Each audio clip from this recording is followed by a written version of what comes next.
जय हिंद दोस्तों। तो आज के इस वीडियो में मैं आप लोगों को बताने वाला हूँ फिजिक्स के बारे में। फिजिक्स का पूरा बेसिक आज मैं आप लोगों को कराने वाला हूँ। जैसा कि आप सभी लोग जानते हो कि मैं आपको इस चैनल पर सारे के सारे सब्जेक्ट के वीडियो जितने भी हमने कराए हैं, तो सारे के सबसे पहले उसका मैंने आपको बेसिक कराया है कि उसके बेसिक क्या हुआ, उसका कोई भी शब्द की उत्पत्ति कैसे हुई, किस शब्द से उसका ओरिजिन हुआ। तो यही चीज़ मैं आप लोगों को इसमें बताने वाला हूँ कि फिजिक्स का ओरिजिन किस शब्द से हुआ है, किसकी फिजिक्स की किस शब्द से मिलकर बना है। फिजिक्स में पढ़ेंगे हम लोग इसके पिता कौन कौन है, उसके बाद इसकी ब्रांचेस के बारे में पढ़ेंगे, और इसमें हम लोग पढ़ेंगे रोबोट के बारे में, मोबाइल्स के बारे में। सबसे पहला रोबोट कौन सा था, भारत का सबसे पहला रोबोट कौन सा था, कौन से देश ने सबसे पहले पुलिस में रोबोट को शामिल किया, भारत ने के किस शहर ने पुलिस में रोबोटों को शामिल किया। ये सारी की सारी चीजें मैं इसमें पढ़ूंगा फिजिक्स के वीडियो में। तो देखते हैं फिजिक्स जो है वो किस शब्द से मिलकर बना है। तो फिजिक्स जो बना है वो फ्यूजिस शब्द से मिलकर बना है। किससे बना है? फिजिक्स जो है वो फ्यूजिस शब्द से मिलकर बना है, जिसका अर्थ क्या होता है? जिसका अर्थ जो होता है वो नेचर होता है, या हिंदी में इसे कहते हैं प्रकृति होता है। क्या होता है? नेचर होता है, या हिंदी में इसे कहते हैं प्रकृति होता है। तो आप जानते हैं कि प्रकृति या नेचर क्या होता है। तो आप सभी लोग जानते होंगे कि प्रकृति या नेचर में हमारे दो प्रकार की चीजें पाई जाती हैं। एक तो द्रव्य पाया जाता है, एक दृश्य चीजें जिसको हमें दिखाई देती हैं, एक जो होती है वो अदृश्य चीजें जो हमें नहीं दिखाई जाती हैं। तो प्रकृति में किस प्रकार की चीजें पाई जाती है? दो प्रकार की चीजें पाई जाती हैं, एक दृश्य एक अदृश्य। जब बात करते हैं कि दृश्य में कौन कौन सी चीजें आती हैं, तो दृश्य में क्या आते हैं? पदार्थ या द्रव्य। ये एक ही चीज का नाम होता है, पदार्थ या द्रव्य एक ही चीज का नाम है। जैसे कि बात करते हैं हम लोग पदार्थ, हम किस चीज़ को कहेंगे? पदार्थ हम उस चीज़ को कहेंगे जो स्थान घेरता है, जिसके पास एक भार होना चाहिए, जिसका एक निश्चित भार होना चाहिए, उसे हम क्या कहेंगे? पदार्थ कहेंगे। जबकि बात करते हैं कि जैसे कि कोई भी चीज़ ले ली, मैंने लकड़ी ले ली, तो लकड़ी में क्या होता है? एक पदार्थ, मतलब उसमें एक भार भी होता है और वह स्थान भी घेरता है। तो मानव की बात करें तो मानव भी एक प्रकार का पदार्थ है जो स्थान भी घेरता है, जिसमें भार भी होता है। अब बात करते हैं दूसरा, जो अदृश्य होती है। अदृश्य में हम क्या पढ़ते हैं? अदृश्य में हम उन चीज़ों को पढ़ते हैं जो ऊर्जा, जैसे कि ऊर्जा के बारे में हम लोग पढ़ते हैं। तो इसमें हम लोग पढ़ते हैं ऊर्जा के बारे में। जो चीज़ें हमें दिखाई नहीं देती हैं, अदृश्य होती हैं, उसमें हम क्या पढ़ते हैं? वो ऊर्जा होती है। इसमें हम ऊर्जा के बारे में पढ़ते हैं, किसमें? अदृश्य चीज़ों में। जैसे अब बात करते हैं कि फिजिक्स को हम हिंदी में क्या कहते हैं? भौतिक विज्ञान कहते हैं। क्या कहते हैं? भौतिक विज्ञान कहते हैं। क्या कहते हैं? फिजिक्स में हम ऊर्जा, द्रव्य और ऊर्जा के संबंध के बारे में पढ़ते हैं। किसके? द्रव्य और ऊर्जा के संबंध के बारे में पढ़ते हैं। मैंने आप लोग को बताया द्रव्य क्या होता है, ऊर्जा क्या होती है, ये चीजें मैंने आप लोगों को बता दी। अब मैं बात करता हूँ कि फिजिक्स जो है भौतिक विज्ञान है, इसे कितने भागों में बांटा गया है। तो भौतिक विज्ञान है फिजिक्स को जो बांटा गया है वो दो भागों में बांटा गया है। एक तो देखते हैं कि परंपरागत भौतिकी में बांटा गया है, या पुरानी भौतिकी या प्राचीन भौतिकी हम कह सकते हैं इसे। अब बात करते हैं कि इसे दूसरे किस पार्ट में बांटा गया? इसे आधुनिक भौतिकी में बांटा गया है, इसके पिता। अब बात करते हैं परंपरागत भौतिकी हम किसे कहते थे।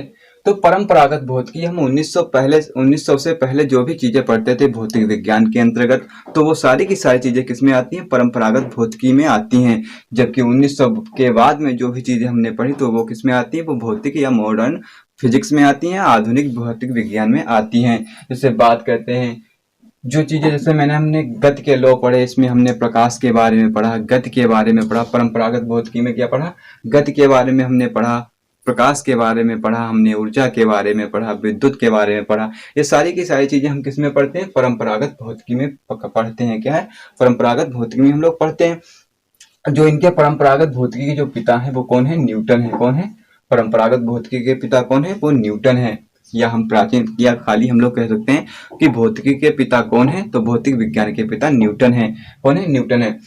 अब बात करते हैं, इन्होंने सबसे पहले गति के नियम दिए थे। इन्होंने गति के नियम दिए थे जो अपनी पुस्तक 1687 ईस्वी में प्रिंसिपिया पुस्तक में इन्होंने अपनी गति के तीनों नियमों का वर्णन किया था। इन्होंने क्या? गति का फर्स्ट लॉ, गति का सेकंड लॉ एंड गति का तृतीय लॉ होते हैं। न्यूटन लॉ बोलते हैं गति के। ठीक है।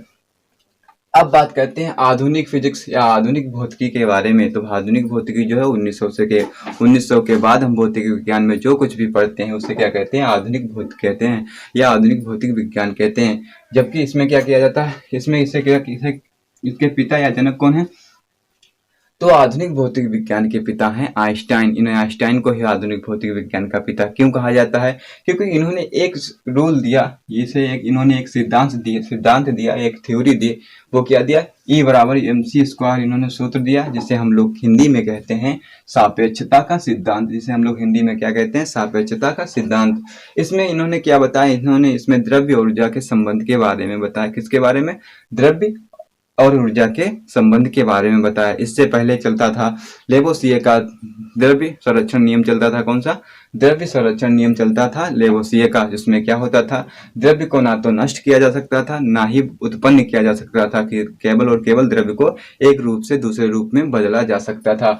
अब इसमें क्या हो गया? अब इन्होंने जो E बराबर mc स्क्वायर या सापेक्षता का सिद्धांत दिया, इन्होंने ऊर्जा और द्रव्यमान के बारे में बताया, संबंध के बारे में बताया। तो इन्हें क्या कहा गया? इन्हें आधुनिक विज्ञान या आधुनिक भौतिक विज्ञान का क्या कहा गया? जनक कहा गया। आधुनिक भौतिक विज्ञान का जनक कहा गया, फादर ऑफ मॉडर्न फिजिक्स का, ठीक है, कहा गया। ठीक है, अब बात करते हैं हम लोग कि जो है भौतिक, जो आधुनिक, ये तो इसमें इनको किसी भी भाग में नहीं बांटा गया परंपरागत भौतिकी को, लेकिन जो आधुनिक भौतिकी है तो आधुनिक भौतिकी को भी दो भागों में बांटा गया। क्या है? आधुनिक भौतिकी को भी दो भागों में बांटा गया है। जैसे देखते हैं, पहला क्या है? पहला भाग जो है वो है इलेक्ट्रॉनिक्स।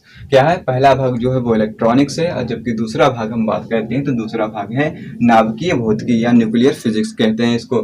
ठीक है, अब बात करते हैं इलेक्ट्रॉनिक्स। तो इलेक्ट्रॉनिक्स में हम क्या पढ़ते हैं? तो इलेक्ट्रॉनिक्स में हम लोग पढ़ते हैं कंप्यूटर के बारे में पढ़ते हैं, मोबाइल के बारे में पढ़ते हैं। इसमें क्या पढ़ते हैं? इलेक्ट्रॉनिक्स में हम लोग पढ़ते हैं कंप्यूटर के बारे में पढ़ते हैं, मोबाइल्स के बारे में पढ़ते हैं और रोबोट के बारे में पढ़ते हैं। जबकि बात की जाए न्यूक्लियर फिजिक्स की या नाभिकीय भौतिकी की बात की जाए तो उसमें हम लोग पढ़ते हैं दवाई के बारे में पढ़ते हैं, दवाइयों के बारे में, और नाभिकीय विखंडन के बारे में पढ़ते हैं, और नाभिकीय संलयन के बारे में पढ़ते हैं इसमें। अब बात करते हैं इलेक्ट्रॉनिक्स। तो इलेक्ट्रॉनिक्स में हम लोग देखते हैं कंप्यूटर के बारे में। तो कंप्यूटर, कई प्रकार के कंप्यूटर आते रहते हैं प्राचीन काल में, जैसे कि फर्स्ट जनरेशन के कंप्यूटर आए, उसके बाद सेकेंड जनरेशन के कंप्यूटर आए। इस प्रकार से कंप्यूटर आते ही रहे हैं इसमें। तो इसमें पढ़ने के लिए हमारे पास बहुत चीज़ें उपलब्ध हैं। ठीक है, बात करते हैं मोबाइल्स। तो मोबाइल्स में भी बहुत प्रकार की कैटेगरी आती रहती है, दिन प्रतिदिन इसमें मोबाइल्स नए वर्जन के आते रहते हैं। जबकि रोबोट की बात करें तो रोबोट, पहले हम जानते हैं रोबोट क्या होता है। रोबोट का जो हिंदी अर्थ होता है वो उसे कहते हैं बंधुआ मजदूर। क्या होता है? बंधुआ मजदूर। अब बात करते हैं कि रोबोट विश्व का सबसे पहला जो रोबोट था वो जॉर्ज था। कौन सा था? जॉर्ज था। इसे किसने बनाया था? इसे जॉर्ज देओल नामक साइंटिस्ट ने बनाया था 1913 में।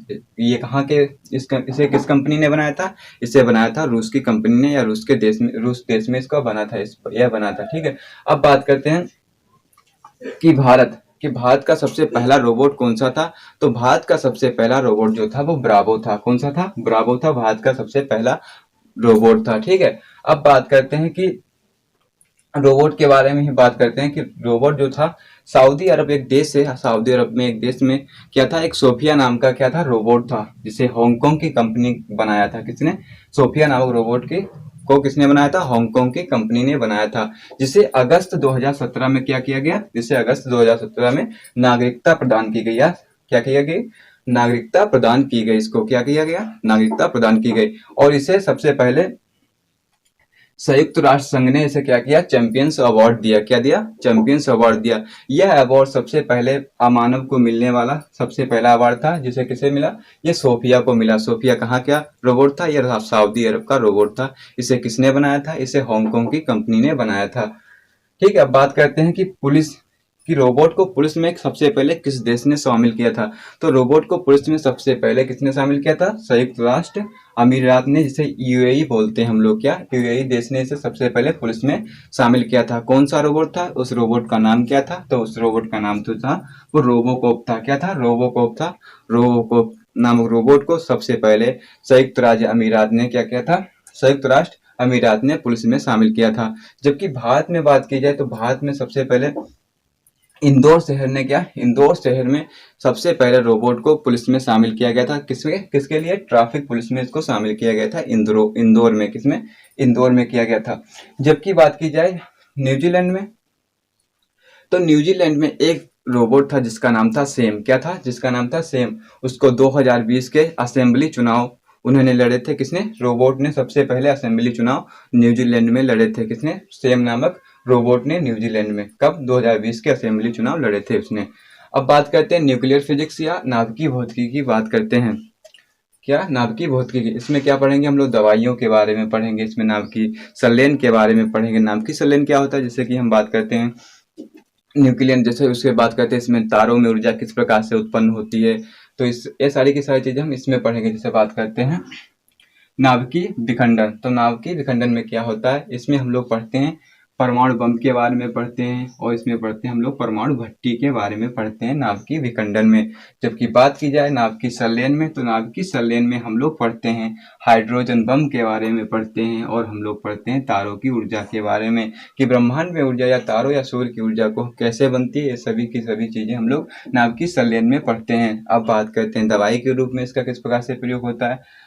तो दवाई के रूप में आप लोग जानते हैं कि आयोडीन 131 जो होता है वो गलगंड या घेंगा रोग का पता लगाने, घेंगा रोग के लिए इसका प्रयोग किया जाता है। किसका? आयोडीन 131 का प्रयोग किया जाता है। अब बात करते हैं कि सोडियम 24 का प्रयोग किसके लिए किया जाता है। तो सोडियम 24 का प्रयोग जो किया जाता है रक्त थक्का का पता लगाने के लिए सोडियम 24 का प्रयोग किया जाता है। किसके लिए?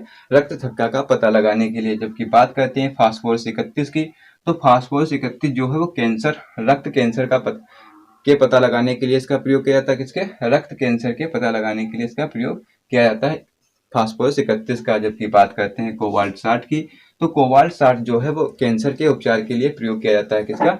कोबाल्ट 60 का जो प्रयोग किया जाता है वो कैंसर के उपचार के लिए किया जाता है। जबकि बात करते हैं कार्बन 14 की, जिसे कार्बन डेटिंग भी हम लोग बोलते हैं। तो जो कार्बन डेटिंग जो है वो जीवाश्मों की आयु का पता लगाने के लिए इसका प्रयोग किया जाता है। किसको? कार्बन 14 का। अब बात कर लेते हैं हम लोग ओवरऑल इसकी रिवीजन कर लेते हैं एक बार।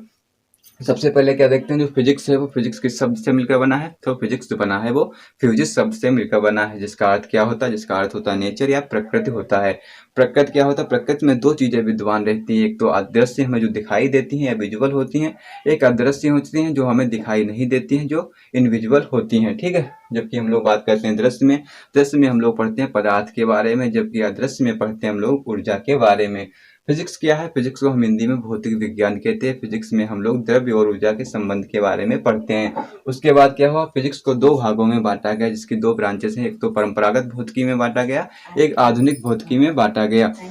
जबकि बात करते हैं परंपरागत भौतिकी के पिता कौन है, तो परंपरागत भौतिकी के जो पिता है वो न्यूटन है। जबकि आधुनिक भौतिकी के पिता बोलते हैं, तो आधुनिक भौतिकी के जो पिता है वो है आइंस्टाइन है। कौन है? आइंस्टाइन। आइंस्टाइन को ही आधुनिक भौतिकी का पिता क्यों कहा जाता है? क्योंकि इन्होंने E बराबर mc² एक सिद्धांत दिया था, जिसे हम लोग कहते हैं सापेक्षता का सिद्धांत। उसके बाद हम लोग पढ़ते हैं आधुनिक भौतिकी को भी दो भागों में बांटा गया है। एक तो होता है इलेक्ट्रॉनिक्स, एक होता है नाभिकीय भौतिकी। उसमें इलेक्ट्रॉनिक्स में हम लोग कंप्यूटर के बारे में पढ़ते हैं, मोबाइल्स के बारे में पढ़ते हैं, हम लोग पढ़ते हैं रोबोट के बारे में। जबकि न्यूक्लियर फिजिक्स में हम लोग दवाई और नाभिकीय विखंडन के बारे में पढ़ते हैं। ये सारी की सारी चीजें मैंने इस वीडियो में आप लोगों को बता दिया। तो वीडियो देखने के लिए thanks for watching this video.